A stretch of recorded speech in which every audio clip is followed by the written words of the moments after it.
अस्सलाम वालेकुम ऑल। उम्मीद है आप लोग खैरियत और आफियत से होंगे। मैं हूं आपकी डाइटिशियन सादिया ख़ान। तो आज हम एक बहुत ही अहम सवाल को डिस्कस करेंगे।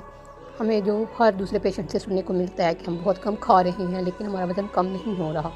अगर आपका भी यही सवाल है और आप भी ऐसा सोचते हैं कि कम खाने से वज़न कम होगा, तो यकीन करें आप अपने आप को धोखा दे रहे हैं, क्योंकि बहुत कम खाना वज़न कम करने का सही तरीका नहीं है।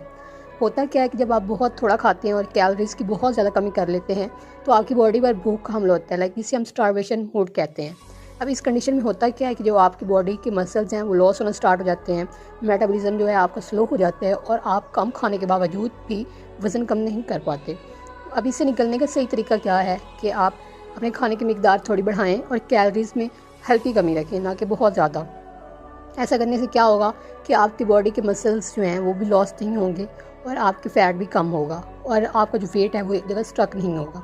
अब ये जानना ज़रूरी है कि आखिर आपको कितनी कैलोरीज़ चाहिए। ज़्यादातर लोगों को ये नहीं पता होता कि उन्हें कितनी कैलोरीज़ कम करनी है या ज़्यादा करनी है। बस आप इतना समझ लें कि आपको आपकी जो रोज़मर्रा की डिमांड है कैलोरीज़ की, उससे सिर्फ 300 या 500 कैलोरीज़ कम करनी है, ना कि बहुत ज़्यादा। बहुत ज़्यादा कैलोरीज़ कम करना आपकी बॉडी को ही नुकसान पहुँचाता है और वज़न कम करना मुश्किल बना देता है।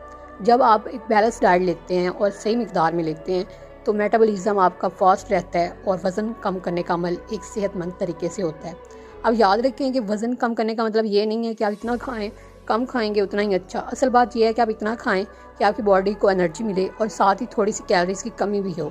यही तरीका है जो आपके मसल्स को लॉस होने से बचाएगा और जिस्म को सही तरीके से काम करने में हेल्प आउट करेगा। अगर आप भी अपना वज़न सेहतमंदाना तरीके से कम करना चाहते हैं, तो आप भी अपनी अपॉइंटमेंट बुक करवा सकते हैं। और इस तरह की मज़ीद वीडियोज़ से आगाह रहने के लिए हमारे चैनल को सब्सक्राइब करना ना भूलें।